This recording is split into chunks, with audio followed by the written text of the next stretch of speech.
Christopher Knight adalah seorang penulis yang telah menulis beberapa buku yang membahas teori konspirasi pseudosains seperti geometri 366 derajat dan asal-usul Freemasonry. Dalam sebuah wawancara tentang buku Who Built the Moon, 2005 Knight menyatakan bahwa bulan adalah konstruksi buatan yang mungkin dibangun oleh manusia dengan pesan dalam aritmatika basis 10. Sehingga tampak seolah-olah ditujukan kepada spesies 10 digit yang hidup di bumi saat ini yang tampaknya itu berarti manusia. Dia percaya bahwa bulan diciptakan untuk memungkinkan kehidupan di bumi, termasuk manusia, dan bahwa pembangun yang paling mungkin adalah manusia masa depan yang menggunakan perjalanan waktu. Fahami, perjalanan sejarah manusia tidak berjalan linier seperti garis lurus, dimulai angka 1 hingga 100 dan angka 1 bukan purba. Jadi, masa manusia maju dapat dimungkinkan pernah ada di masa lalu. Ada teori yang menyatakan bahwa bulan terbentuk ketika bumi yang berputar cepat mengeluarkan sebagian masanya. Teori ini diajukan oleh George Darwin, putra dari ahli biologi terkenal Charles Darwin, pada tahun 1879, dan tetap populer hingga Apollo. Hipotesis kedua menyatakan bahwa bumi dan bulan terbentuk bersama sebagai sistem ganda dari cakram akresi primordial tata surya. Terakhir, hipotesis ketiga menyatakan bahwa bulan mungkin merupakan planetoid yang ditangkap oleh gravitasi bumi. Penjelasan modern untuk asal-usul bulan biasanya adalah hipotesis tumbukan raksasa, yang menyatakan bahwa sebuah benda seukuran Mars menabrak bumi, sehingga membentuk cincin puing yang akhirnya terkumpul menjadi satu satelit alami, yaitu bulan. Hipotesis tumbukan raksasa saat ini merupakan hipotesis ilmiah yang disukai untuk pembentukan bulan. Skeptisisme ilmiah, atau skeptisisme rasional, adalah posisi seseorang yang mempertanyakan klaim yang kurang memiliki bukti empiris. Skeptisisme ilmiah berbeda dengan skeptisme filosofis. Skeptisisme ilmiah menggunakan pemikiran kritis dan pembuktian melalui induksi ketika mencoba melawan klaim yang kurang memiliki bukti. Dalam praktik, istilah ini biasanya digunakan untuk pengecekan klaim dan teori sebelumnya, yang kemungkinan merupakan semu, ambigu dan tidak ilmiah. Arkeoastronomi, dieja archeoastronomi adalah studi interdisipliner atau multidisipliner, tentang bagaimana orang-orang di masa lalu memahami fenomena di langit, bagaimana mereka menggunakan fenomena ini, dan apa peran langit dalam budaya mereka. Arkeoastronomi sering disandingkan dengan etnoastronomi, studi antropologis tentang pengamatan langit dalam masyarakat kontemporer. Arkeoastronomi juga terkait erat dengan astronomi historis, penggunaan catatan historis peristiwa langit untuk menjawab masalah astronomi, dan sejarah astronomi, yang menggunakan catatan tertulis untuk mengevaluasi praktik astronomi masa lalu. Salah satu situs terkenal di mana catatan sejarah digunakan untuk menafsirkan situs adalah Chichen Itza. Salah satu contoh yang bisa diabaikan tanpa catatan sejarah adalah ketertarikan suku Maya terhadap planet Venus. Ketertarikan ini dibuktikan dengan Kodeks Dresden, yang berisi tabel berisi informasi tentang penampakan Venus di langit. Siklus-siklus ini akan memiliki signifikansi astrologi dan ritual karena Venus dikaitkan dengan Quetzalcoatl atau Xolotl. Asosiasi fitur arsitektur dengan tatanan Venus dapat ditemukan di Chichen Itza, Uxmal, dan mungkin beberapa situs Mesoamerika lainnya.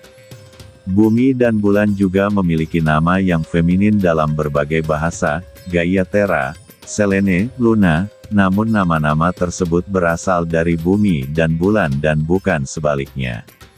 Planet ini dideskripsikan dalam teks-teks kuneiform Babilonia seperti prasasti Amisaduqa, yang berasal dari tahun 1600 SM. Hermeneutika adalah salah satu jenis filsafat yang mempelajari tentang interpretasi makna.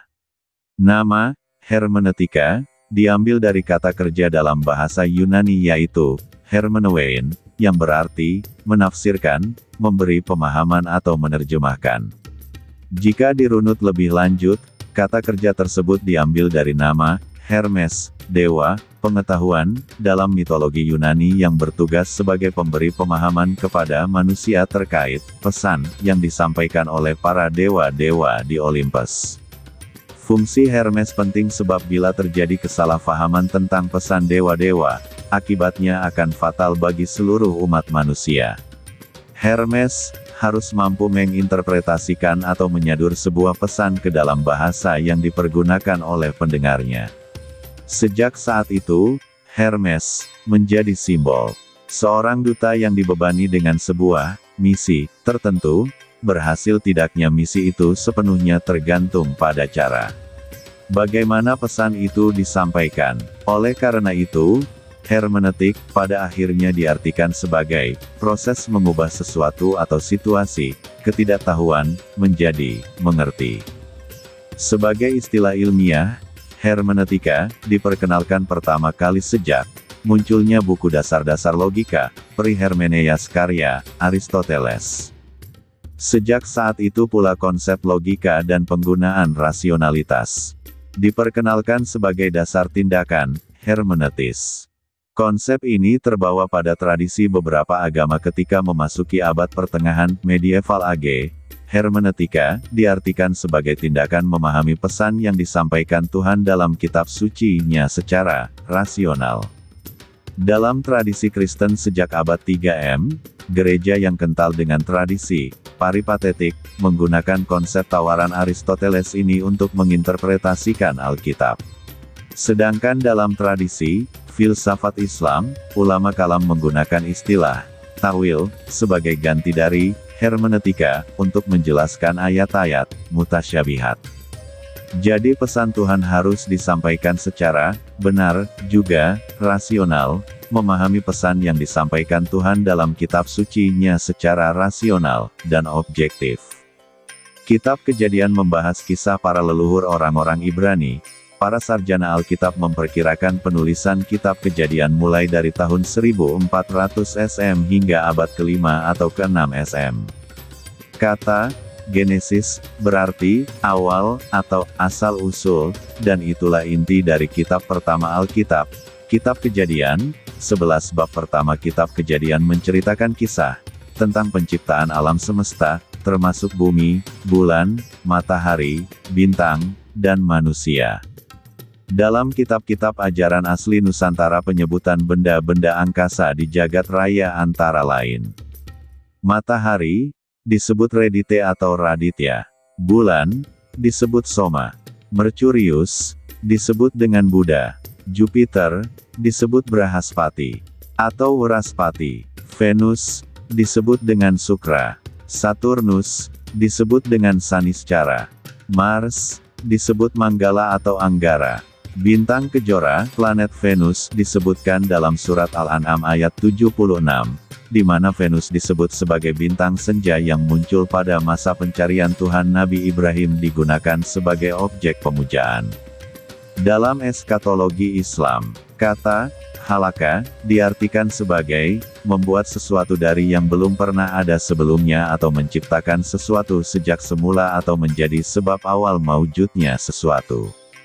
Sedangkan ja'ala menjadikan artinya membuat sesuatu dari yang sudah ada sebelumnya. Jadi sama-sama perbuatan mencipta menjadikan, tetapi perbuatan halaka menciptakan lebih dahulu daripada perbuatan ja'ala menjadikan. Kata halaka semata-mata Allah saja yang berperan menciptakannya, tanpa ada campur tangan makhluk lain. Kata ja'ala ada campur tangan makhluk lain di dalamnya. Kata ja'ala disebutkan lebih dari 200 kali dalam Al-Quran, beserta kata ganti dan turunannya, seperti kata halaka yang disebutkan sebanyak 78 kali, ja'alakum yang disebutkan sebanyak 9 kali, halakna yang disebutkan sebanyak 113 kali dan sisanya dalam bentuk present tense kata kerja perintah, kata kerja pasif, dan pelaku. Kajian kata ja'ala ditinjau dari aspek tata bahasa. Dalam bahasa Arab kata kerja dibedakan bentuk lampau, bentuk sedang atau akan terjadi dan bentuk perintah. Jadi kata kerja ini bentuk dan formatnya tergantung dari waktu kejadiannya. Selain itu dalam bahasa Arab kata kerja ini bentuk dan formatnya tergantung juga pada pelakunya. Kata ja'ala merupakan bentuk kata kerja. Kata kerja bentuk lampau, kata ja'ala merupakan bentuk kata kerja yang menerangkan pekerjaan yang telah terjadi atau telah dilakukan pada masa lampau dan sekarang sudah tidak dilakukan lagi. Kata kerja aktif, kata ja'ala ini tergolong kata kerja aktif. Artinya subjeknya melakukan pekerjaan. Subjek pelaku, kata kerja, ja'ala, ini subjeknya adalah orang ketiga tunggal, dia. Surat Nuh ayat 16. Artinya, dan Allah menciptakan padanya bulan sebagai cahaya dan menjadikan matahari sebagai pelita. Qs Al-An'am, 1. Segala puji bagi Allah yang telah menciptakan langit dan bumi dan menjadikan gelap dan terang. Namun orang-orang yang kafir mempersekutukan sesuatu dengan Tuhan mereka. Qs Al-An'am, 1. Dari ayat-ayat tersebut, kata ja'ala dapat dilihat bahwa membuat sesuatu dari yang sudah ada sebelumnya. Jadi sama-sama perbuatan mencipta menjadikan, tetapi perbuatan halaka menciptakan lebih dahulu daripada perbuatan ja'ala menjadikan. Perbedaan lainnya antara dua kata tersebut adalah kata ja'ala biasa digunakan pelakunya hanya untuk Allah. Sedangkan ja'ala bisa digunakan pelakunya untuk selain Allah. Jadi, setiap kata halaka, maka di sana semata-mata Allah saja yang berperan menciptakannya, tanpa ada campur tangan makhluk lain. Sementara bila kata ja'ala, maka ada campur tangan makhluk lain di dalamnya. Menurut Said Agil Siraj, kholaqo bermakna membuat melalui proses yang tidak dapat diganggu-gugat. Kholaqo adalah kata kerja yang tidak berkaitan dengan proses manusiawi, tapi adalah murni hak prerogatif Allah. Kata ja'ala yang pada prosesnya menyertakan pekerjaan-pekerjaan kemanusiaan, di mana manusia ikut berperan. Jadi jika sebuah ayat menggunakan kata ja'ala, maka berarti manusia turut terlibat dalam prosesnya. Jadi, kesimpulannya, makna kata ja'ala dan kholaqo yaitu kata-kata ja'ala adalah menciptakan sesuatu dari yang tidak ada, sedangkan kholaqo adalah membuat sesuatu dari yang sudah ada. Kata ja'ala ditujukan pada perbuatan Allah, sedangkan kholaqo bisa juga manusia sebagai pelakunya, dan kata kholaqo adalah kata kerja yang tidak ada campur tangan manusia di dalamnya, sedangkan ja'ala ada keterlibatan manusia dalam prosesnya. Knight menyatakan bahwa bulan adalah konstruksi buatan yang mungkin dibangun oleh manusia dengan pesan dalam aritmatika basis 10. Sehingga tampak seolah-olah ditujukan kepada spesies 10 digit yang hidup di bumi saat ini yang tampaknya berarti itu, manusia. Saat ini sudah banyak ditemukan, teknologi masa lalu, di atas teknologi saat ini. Sekitar 5.000 tahun yang lalu fenotip langka pada manusia memungkinkan beberapa kapasitas untuk kesadaran tinggi pertama kali mengalami seleksi positif pernah terjadi dan itu terjadi pada peradaban maju Nusantara terdahulu. Di antaranya kisah Nini Ante penunggu bulan dan Putri Endahwarni pewaris sah kerajaan Pakuan adalah fakta sejarah itu. Throwback History of Indonesia. Exploration dan Research. By Tagar Santosaba, Revisionis History, e-book dan diskusi WhatsApp, 085156424774.